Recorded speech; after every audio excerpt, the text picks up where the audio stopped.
الكلمة الآن لصاحبة البيت الأستاذة الدكتورة إيناس دياب. تتفضل.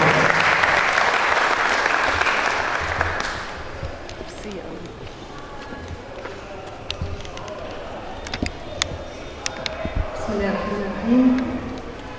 سعادة الدكتور عربي أبو زيد وكيل أول وزارة التربية والتعليم، سعادة أقصر إيطاليا ماريو دي باسكوالي، سيادة المستشار أحمد بيه عوض، سيادة اللواء جمال بيه رشاد، صديقي العزيز مختار بيه الحبشي، الفنان الجميل اللي منورنا في اسكندرية ومركز الإبداع مصر الزناوي. يعني في قنوات كتير مشرفانا هيثم بيه والسيدة حرم، ناس كتير برحب بكم جميعا السيدات والسادة الحضور الكريم. أهلا وسهلا ومرحبا بكم في هذه التظاهرة الثقافية والفنية والتي تنطلق الليلة من قلب مدينة الإسكندرية وفي رحاب مركز الحرية للإبداع في حب الشاعر العظيم بيرام التونسي في ذكرى مولده 30 بعد المئة. ويقود هذه التظاهرة حفيد الشاعر العظيم الذي طالما أمتعنا ذكريات عطرة وتفاصيل ممتعة ووثائق نادرة عن حياة وإبداعات بيرام التونسي، سعادة المستشار محمود بيرام التونسي. نحييه لو سمحت.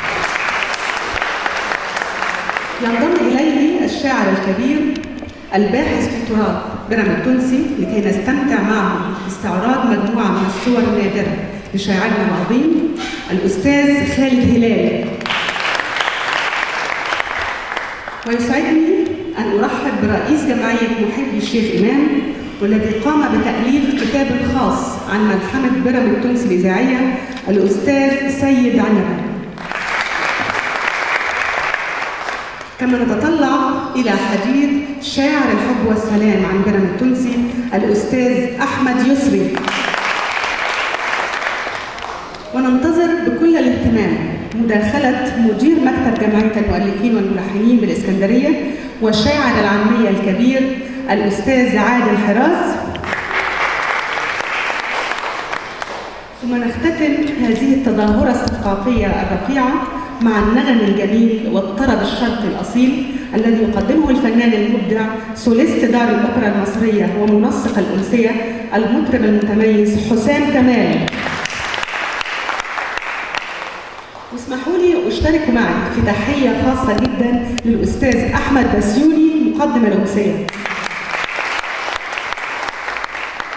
كل الشكر والتقدير والاحترام لهذه القامات الثقافية والفنية التي يتشرف المركز باستضافتها هذه الليلة، وكل التحية للحضور الرائع الذي يشاركنا ويستمتع معنا في هذه الاحتفالية، وأطيب الأمنيات بقضاء أمسية ثقافية وفنية ممتعة. والسلام عليكم ورحمة الله.